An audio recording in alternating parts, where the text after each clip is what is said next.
O Flávio Dino deu mais prazo para a CGU entregar informações sobre as emendas PIX.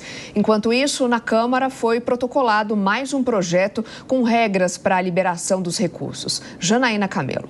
O ministro Flávio Dino deu até o dia 11 de novembro para a CGU apresentar informações sobre as emendas PIX que foram destinadas a ONGs de 2020 até agora.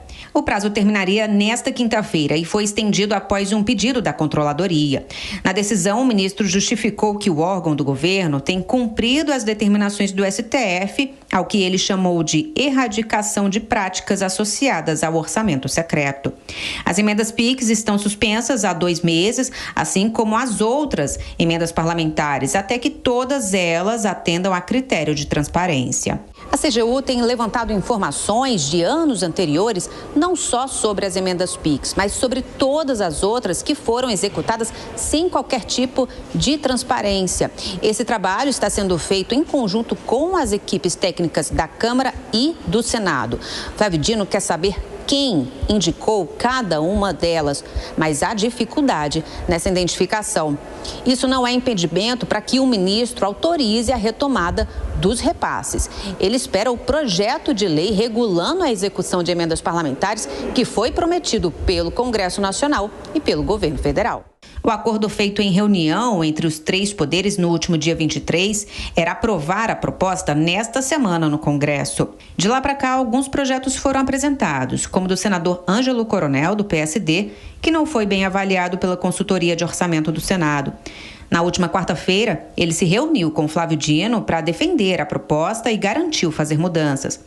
Nesta quinta-feira, foi protocolado mais um projeto do deputado Rubens Pereira, do PT. Segundo ele, o texto foi negociado entre os presidentes da Câmara e Senado, o governo federal e os ministros do Supremo, com expectativa para ser votado na próxima segunda-feira. O texto prioriza o repasse para obras estruturantes, define o limite de 8 emendas de bancada estadual e define que os recursos deverão, a partir de 2026, ser corrigidos pelas regras do arcabouço fiscal.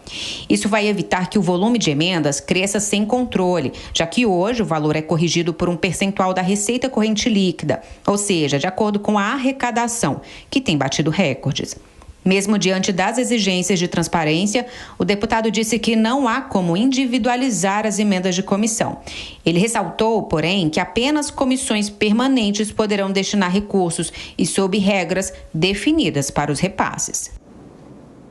O governo federal, então, se articula para aprovar esse projeto de lei complementar que regulamenta a execução das emendas parlamentares. E nós convidamos o autor desse texto, o deputado federal Rubens Pereira Júnior, do PT do Maranhão, para que a gente possa entender melhor esses detalhes. Deputado, muito bom dia para o senhor. Obrigada pela gentileza de nos atender neste sábado.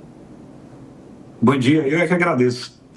Olha, deputado, a gente sabe que esse texto ainda não é um texto definitivo, mas base para as discussões e até possibilidade de ser combinado com outras propostas. Queria que o senhor trouxesse os principais pontos, né, e também objetivos desse projeto de regulamentação e quais ainda pontos precisam, não estão tanto em consenso e se de fato haverá um tempo para que mudanças sejam feitas antes da votação. Então, esse projeto acaba de vez por famigerado orçamento secreto. Isso aí ficará no nosso passado. Onde há dinheiro público, tem que necessariamente haver transparência. E isso nós fazemos. Faltava uma regulamentação sobre a tramitação das emendas parlamentares. Emenda não é crime, não é feio, não é errado. É uma participação do legislativo na execução do orçamento, onde quem participa das eleições, os legítimos representantes eleitos do povo, que conhecem bem a sociedade, possam estar contribuindo nesse sentido. Mas sem transparência não dá. O projeto, portanto, avança muito quando fixa parâmetros objetivos no que seria a transparência em cada um dos tipos de emendas. Nós temos 3 tipos de emenda. A emenda PIX é aquela que é uma transferência para os municípios. Hoje, essa transferência é como o PIX. O município recebe, nem diz onde esse dinheiro vai ser aplicado. A partir de agora, tem que haver um pré-projeto. O prefeito vai receber, mas ele tem que dizer se vai reformar uma escola, um hospital, um posto de saúde ou fazer uma estrada. Além disso, Na emenda PIX tem que ser priorizado as obras inacabadas. Uma obra inacabada é um desperdício de dinheiro público. Começou e não alcançou o seu objetivo, que é melhorar a vida da população. Nas emendas de bancadas, as bancadas são as bancadas estaduais. Cada estado tem a sua bancada. Maranhão, Piauí, São Paulo, Rio Grande do Sul. Em média, essa emenda é de 600 milhões de reais por ano, igual para todas as bancadas. Hoje, os parlamentares dividiam esses valores e praticamente individualizavam essas emendas de bancada. O Supremo disse que esse não é o caminho. O que nós estamos fazendo e é um grande avanço. A emenda de bancada tem que ser para obra estruturante. E há um rol exemplificativo do que seriam ações estruturantes. Não pode simplesmente o orçamento do governo federal acabar e ninguém olhar onde foi o dinheiro, o que aconteceu, qual foi a vida da população que melhorou. Então, concretamente, esses projetos estruturantes vão fazer com que a gente veja todo ano as bancadas estaduais priorizando as ações nos seus estados. Terceiro tipo de emenda é a emenda de comissão. Essa emenda já é uma emenda temática. Comissão de Saúde, Comissão de Educação, Comissão de Agricultura, Comissão de Turismo, Comissão de Esporte. Cada uma com seu tema específico. Hoje, o presidente da comissão envia para o Executivo uma relação de emendas parlamentares, sem qualquer tipo de debate político ou público anterior ou posterior. A partir de agora, isso muda. As emendas de comissão têm que ser atestadas, encaminhadas, dirigidas pelos líderes partidários e votada numa reunião pública de cada comissão, onde permite que todo mundo acompanhe, desde o nascimento, para onde vai esse recurso. Por fim, o orçamento não é do Legislativo também, é uma lei que nós votamos, mas quem vai executar é o Executivo. E o Executivo conhece melhor os parâmetros das políticas públicas do que nós do Legislativo, é óbvio. Então, toda vez, antes de se iniciar o prazo das emendas, 30 dias antes, o governo federal vai elencar quais são as políticas públicas prioritárias para que os deputados possam destinar as emendas de preferência para essas políticas públicas. Às vezes o deputado quer priorizar um mutirão de cirurgia de catarata, mas o governo federal tem um dado de que precisa priorizar cirurgias cardíacas. Então tem que ter esse diálogo. A emenda não é livre, não é absoluta, não é um direito garantido do parlamentar. Não, é uma contribuição. Dessa forma a gente vai dar muita transparência desde o início e definitivamente acaba o orçamento secreto. O deputado, eu queria saber se o senhor sente desejo entre os seus colegas de dar a transparência toda para esse instrumento. Na maioria dos parlamentares, sim.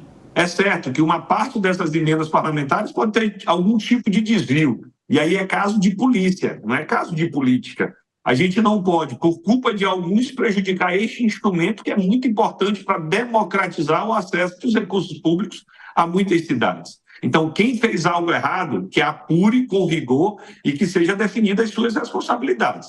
Mas a maioria da Câmara, a maioria dos líderes, todos concordam com dar ampla transparência. O parlamentar tem que ter um orgulho de dizer: eu consegui essa ação, esse programa, esse recurso para essa cidade, para essa região. E não fazer escondido, como que se tivesse algo de fato para ficar ali sem luz nenhuma, para fazer alguma falcatrua ou coisa parecida. Então, a transparência é indispensável e a maioria da Câmara concorda com isso.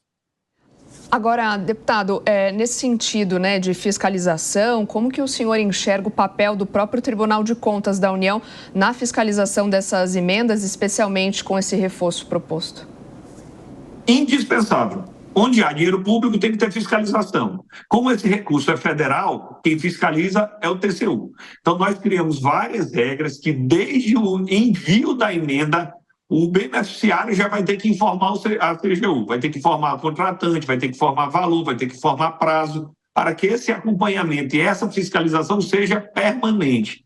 Mas reparemos, não será apenas o TCU que vai fiscalizar. A CGU tem algumas atribuições, mas vejam, quando essas emendas são votadas, e a emenda individual é votada, a emenda de bancada é votada e gera uma ata, e a emenda de comissão é votada e gera uma ata, todo mundo vai poder acompanhar desde o início.